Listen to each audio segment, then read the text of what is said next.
Hello, good afternoon. So now we are moving from, like we heard about this big problem, and now we are coming to Oregon. So in my presentation here, I will be talking more about, like what's going on in Oregon vineyards in terms of grapevine trunk diseases. We have heard about grapevine trunk disease from a very long time, but, like what's in the reality about this disease in Oregon vineyards. So my presentation will mostly focus on what is there and what do we need to work on and what will be our future directions for this disease. So broadly, I would like to classify our situation as, like we know we have it. We know that we have a grapevine trunk disease. But what we don't know is, like what kind of trunk disease is, and also to what extent, how much of the trunk disease do we have. There have been reports, and, like there have been few things done in the past, but, like it's more like not very systematic studies on grapevine trunk diseases. So we are looking more into more systematic information about the grapevine trunk disease. So trying to fill that gap. And yes, we know we have it because, like our vineyard blocks are of all ages. We have old vineyard blocks, we have new vineyard blocks, and we have the climates favorable for many possible grapevine trunk disease pathogens. We have that Papa Bear from Uncle Jay's Goldilocks story. So yeah, we have all those climatic conditions that makes our regions vulnerable to these diseases. And we have to, unfortunately, like our pruning season has to be at the midst of that rainy winter months. So, like all those bear stories going on in here too, and our vineyards are susceptible for this disease. And I have tried to put forward here all the reports that were in the OSU Plant Health Clinic in terms of the trunk diseases. I don't know if you have visited that site, but in OSU Plant Health Clinic site, there is a list of the pathogens that have been reported for the grapevine trunk disease from Oregon and also from California. So those are mostly from the samples that were submitted to OSU Plant Health Clinic. So I got the data that is relevant to the Oregon vineyards, and according to that, so we have all the pathogens that is causing blackfoot disease. So going back to Jose's presentation, there can be several different kinds of trunk disease. So for blackfoot disease, all these different pathogens were reported from Oregon vineyards, from the samples submitted from Oregon vineyards. And these are the symptoms that we are looking at when we are talking about the blackfoot disease. So most of the times our concept is, like when we're talking about trunk disease, maybe we are looking at the top of the trunk, but it may not be always necessary. It might have started at the crown, and there might be a infected crown of the trunk that may have trunk disease. So how do we find that? When we cut the crown of the trunk, then we would see this black discoloration of that region. And also if we split that open, the stripes of the brown tissues will be there. So it may be under the crown region, maybe in the soil line. So we do have those pathogens pertaining to the blackfoot disease. And Botrytis farreii dieback, that's not new to us. Probably we all have heard about this dieback, and the symptoms is, like pretty much like that. The dead arm, stunted growth, and internal browning. These were the pathogens that were recovered from samples causing Botrytis farreii dieback. And that's a typical of the Botrytis farreii dieback. And under certain conditions, if you get lucky, you might see those spores producing structures that Jose just presented very well in the video. So we could see those fungus producing structures if we look closely. The another disease, Eutypa dieback.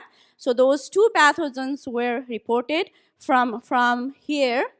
And again, like the symptoms look pretty much same. So dead arm, not very healthy looking shoots. So when it comes to trunk disease, I would say it's not black and white. Most of the times it's gray that you will have to be looking at. It's the similar kind of symptoms, but if we pay a close attention, maybe we can differentiate among those. But like overall, when you see something like that, we might be facing some problems with grapevine trunk disease. And another complex within that complex is ASCA.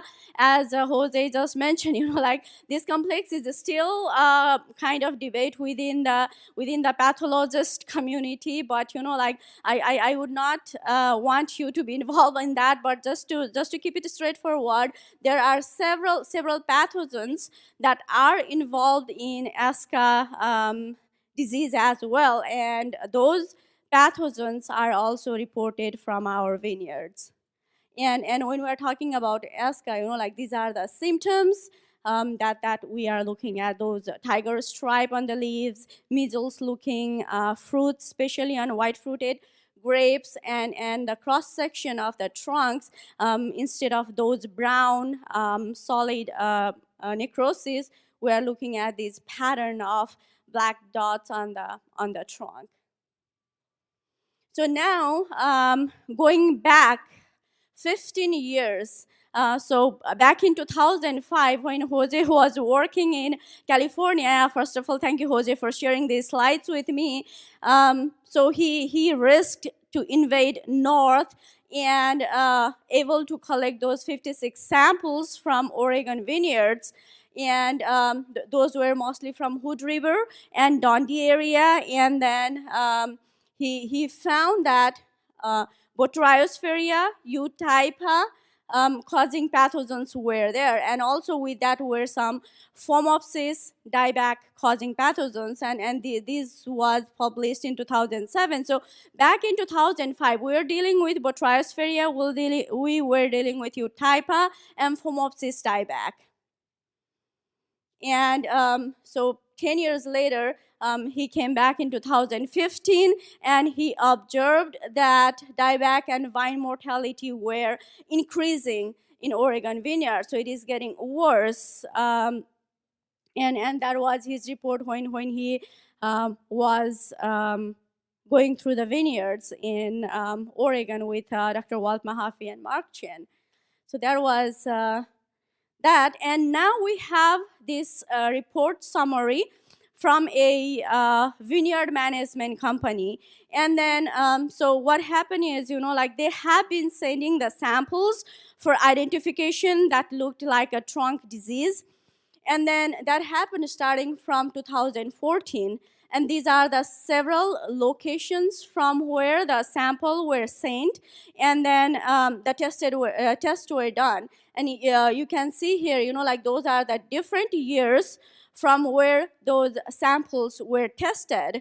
And I was looking through that report, and like every report mentions about the symptoms of trunk disease, that the same typical symptoms, dieback and internal necrosis, stunted shoots and things like that.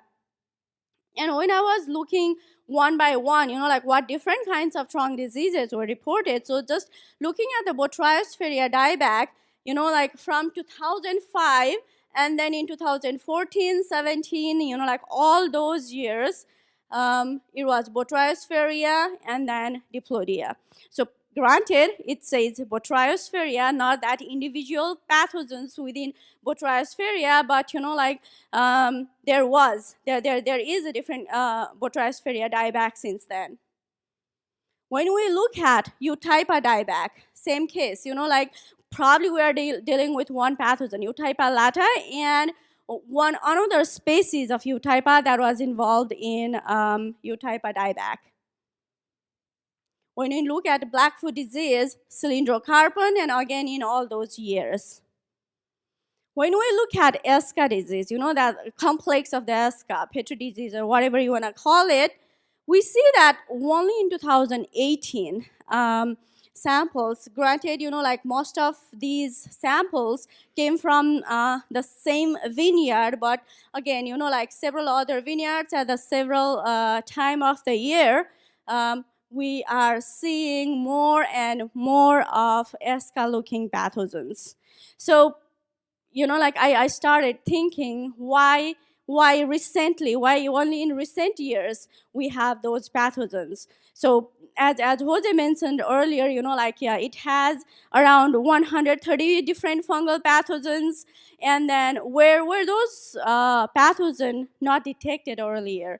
Was that just overlooked, or is it a possibility that they might have been introduced? We can ask so many questions, right? So if it was introduced, then again from there we can start pulling so many different questions. So that was pretty interesting to me, looking at like how these pathogens, we are seeing new pathogens in our vineyards.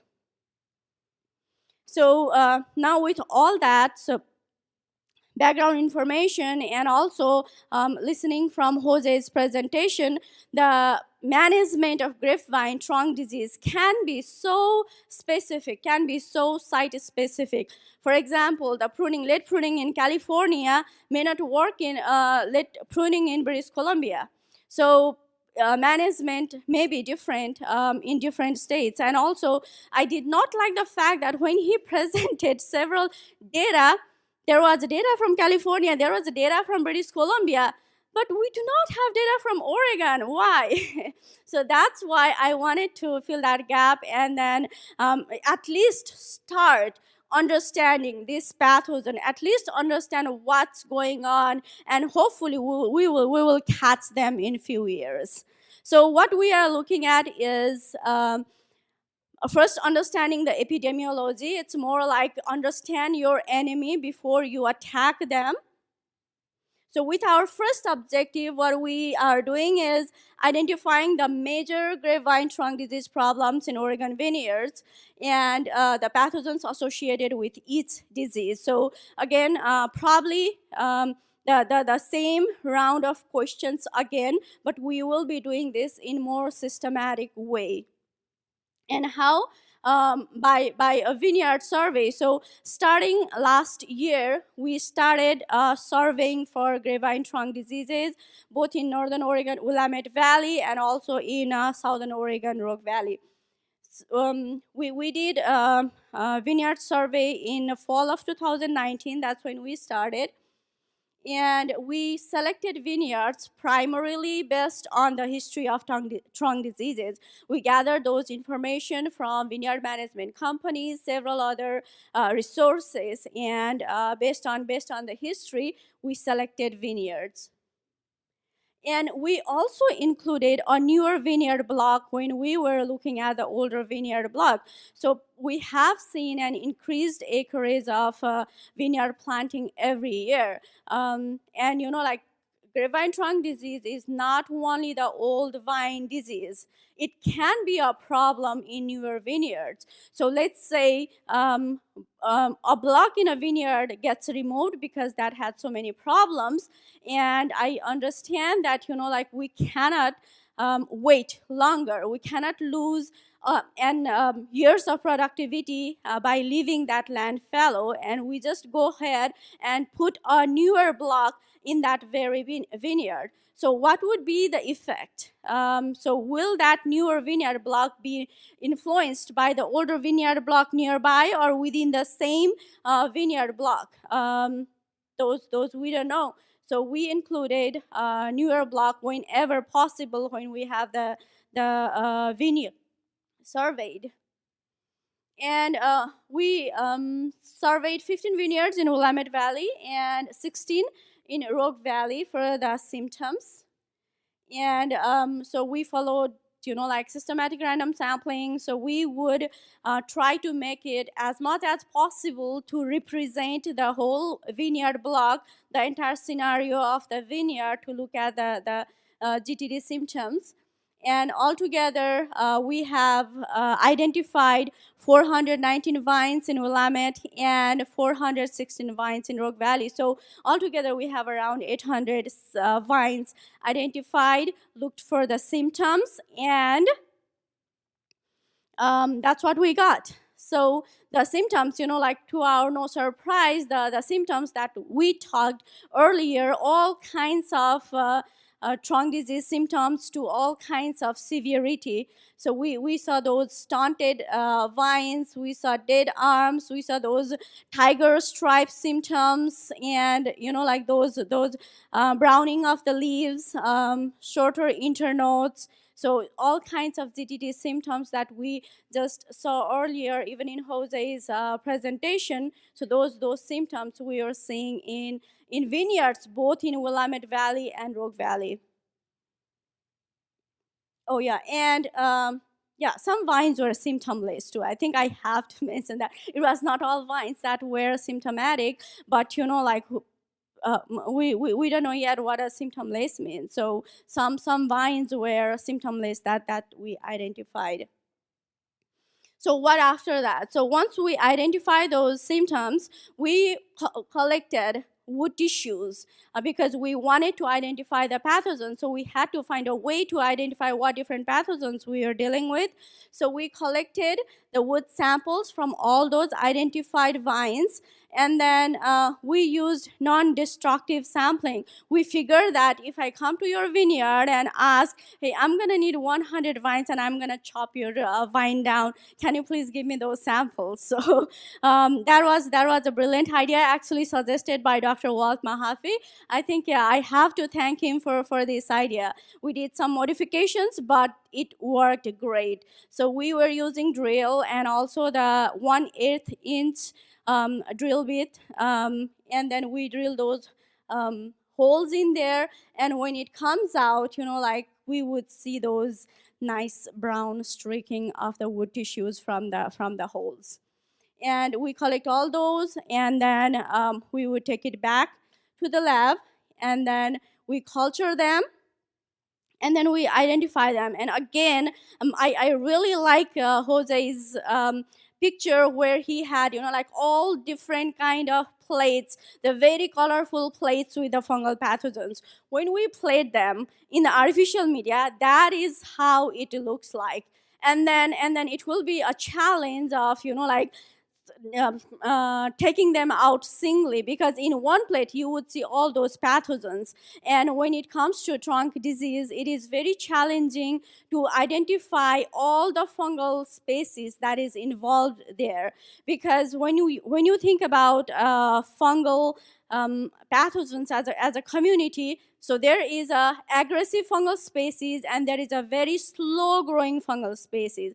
So when there is aggressive, like you would just say it, you will take it out. But when there is a slow growing fungal pathogens, then it won't show in the culture, and we might lose the chance of getting them isolated and getting them identified. But however, thanks to the advanced science and technology, now we can look at the whole fungal community as a whole instead of doing, like single isolation of the culture. So we have requested funding through Oregon Department of Ag to look at, like the grapevine trunk as a whole community and try to understand what different fungal species do the grapevine trunk hold.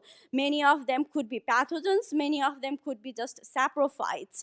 But if there is saprophytes and, like under many stress-related conditions, those saprophytes may change into pathogens. So, like what conditions drive the saprophytic species to convert into pathogenic species? Those are the different questions that we will have to address in future. So moving to the objective 2, so we are trying to understand the spore release pattern of these pathogens. Again, like referring to Jose's presentation earlier, he showed us why the spore release, the epidemiology, is so important, before we move on to the management. We have to understand when and how does these pathogens release spores. So we wanted to look at like different conditions of Willamette and Southern Oregon, how the spore release of these pathogens are different. So we installed 4 spore traps, 2 in Willamette Valley and 2 in Southern Oregon. And within those 2, one is in an older vineyard block and one is in a newer vineyard block. So, and we started that in the December of 2019. We have not gone that far, but we have already. So that's how the spore trap looks like. And it records the spores released every week. And then we can have 365 days of spore released from those traps. It is so incredible. We can zoom out the details of those spores being trapped. And by Thursday, this Thursday, we will have 40 tips collected from those spore traps and 70 days of spores data from each of those sites. And when we have those spores collected, we will be using DNA extraction and quantification.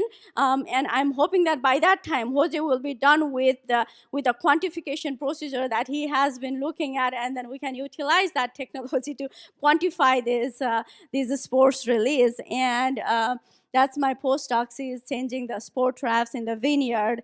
And no matter it's snow or rain, we will be there every week to change that spores. And I believe Willamette is not easier either. And thank you very much for doing that. Third objective, we are also working on the management. So we are comparing the pruning practices and then how we can reduce the source of inoculum from the vineyards. However, we won't be able to start this until we have a baseline data. So once we have a baseline data from this year's trial, next year in the same vineyard, we will be doing these trials. So looking at, like different management or different spray programs and see if any of those would reduce the inoculum load that gets in the pruning ones. So with that, I would like to thank Oregon Wine Board. All that research was funded by Oregon Wine Board starting last year. Rogue Valley Wine Growers Association, all the growers who let me in their vineyard and collect those samples, thank you very much. Even in the Willamette Valley, thank you very much.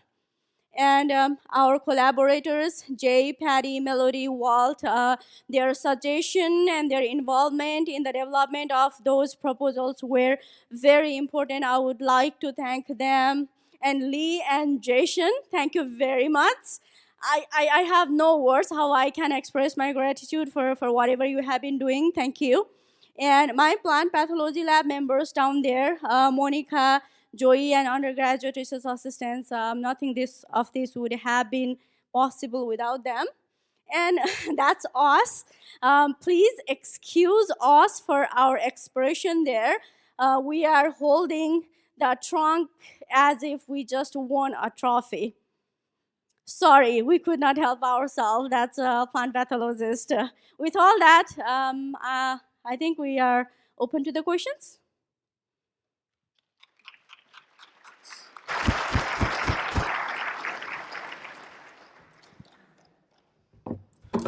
Thank you very much, Achala. I have a list of questions here. Some of them would take too long to answer in this short amount of time that we have, so I'm just kind of handpick some.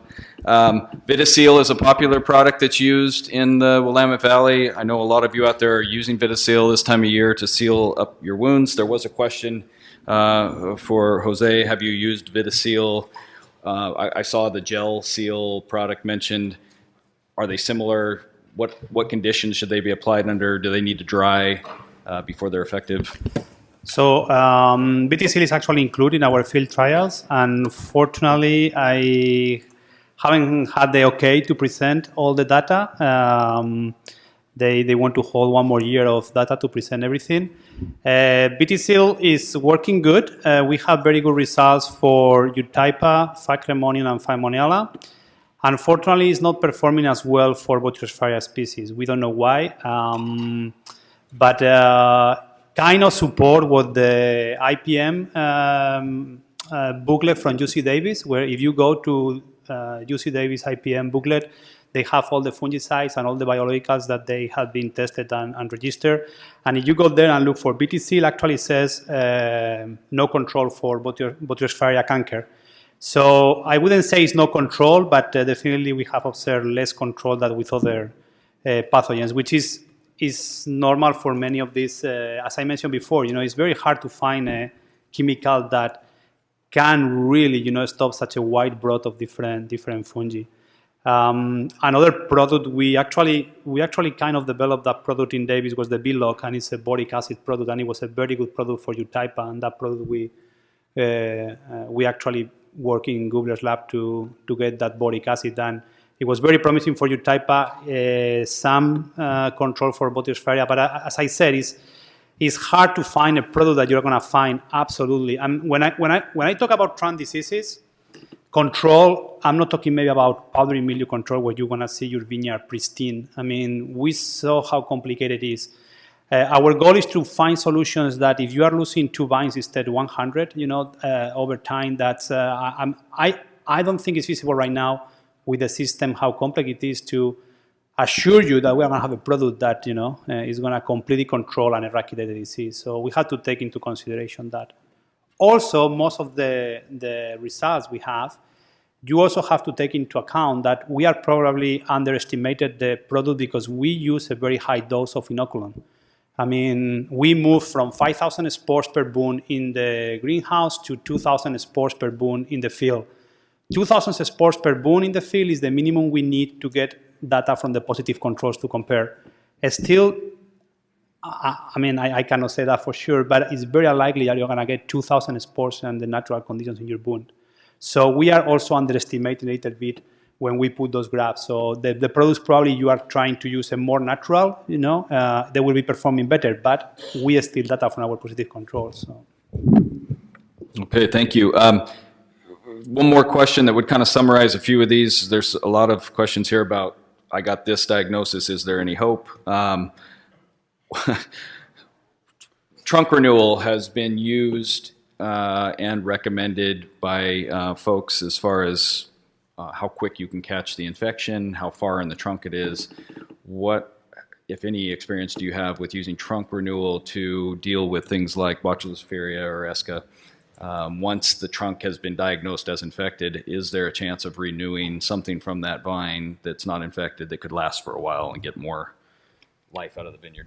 So trunk renewal is nothing new, and it has been, back in the 80s or 70s already in California, we're doing trials with trunk renewal. Australians are the pioneers on trunk renewal. I guess they don't have any attached to the vines because they cut them like, you had to see some of those trials. I mean, they basically, in Australia, they basically got to a point that they decide that it's economically more feasible for them to get a vineyard 15, 20 years, and just chop it all the way to the bottom and restart again, instead of spending every single time vine per vine to see where your infection goes and how deep I can go. So they are doing that work. So trunk renewal works, but again, it's not a silver bullet. You have to think, if you are unrooted, much better. If you are grafted, it can be much much hard to get trunk renewal. It's harder to get these buds, pushing just above the graft union. Once you see infection, is different. For example, if you are spore prone cordon than if you are cane prune or bush vines, you are going to be able to identify the problem easier earlier in the cordon. Once you infect this spur position, in 2-3 years, maybe that spur position is, already showing symptoms, so you can detect you have trunk disease. Hopefully the infection hasn't made it to the trunk, so you have a chance there to maybe with a cane, retrain that cordon, or still save big part of your trunk and renew. with what I saw, for example, here in Oregon when I was with Walt 2-3 years ago visiting some vineyards, is most of the vines are cane pruned. We have the same situation in BC. All our vines are cane pruned. I have growers that, I don't have trunk diseases. No, the vineyard is, I don't know what you're talking about. There's no trunk diseases. We saw the same situation here. Blocks with 20, 25 years old cane pruned, where the infection started maybe by year 5, 6, or 8, start going into the trunk. But the trunk also is expanding at the same time. So, the fungus is going to take more time, to get all that section completely dead than in a cordon spur position. So you are catching it much later. And a vine doesn't need too much live tissue to produce. So what happened? You have a very, very dry year, heavy stress conditions. The vine really needs to get more water out. They have very, very little vascular system. That's when your vine entirely collapse. Cane prune, last year I didn't have trunk diseases. This year I have, 10% of my vineyard collapsing. So there are different situations, but definitely the trunk renewal is one that is not cheap, but is, if you want to maintain your clone maybe that you cannot get anymore, you have a very well-developed root system, unrooted, you can, hopefully 1 or 2 years after. We have a trunk renewal trial in BC where the grower decide that, so it has the infection all the way down. These are unrooted plants. The infection were already down to the roots. These are about 25-year-old vines. So the idea there was how long these vines can last still, can buy the grower some time, because I cannot tell the grower you have to pull out 60 acres, and replant again. So we did this trunk renewal 5 years ago. This is the 6th year we are entering into the trial. The vines are still producing, are good. So the grower has made this plan. I'm going to try to make these vines lasting us. Eventually they're going to die because the infection was already past, the cut. But it's changing every year 5 or 10% of their vineyards, but it still has some production, So those are the things you have to be considering with trunk renewal. Okay, that's all the questions we have time for. We're going to get people out of here, but please help me thank our speakers today for their time.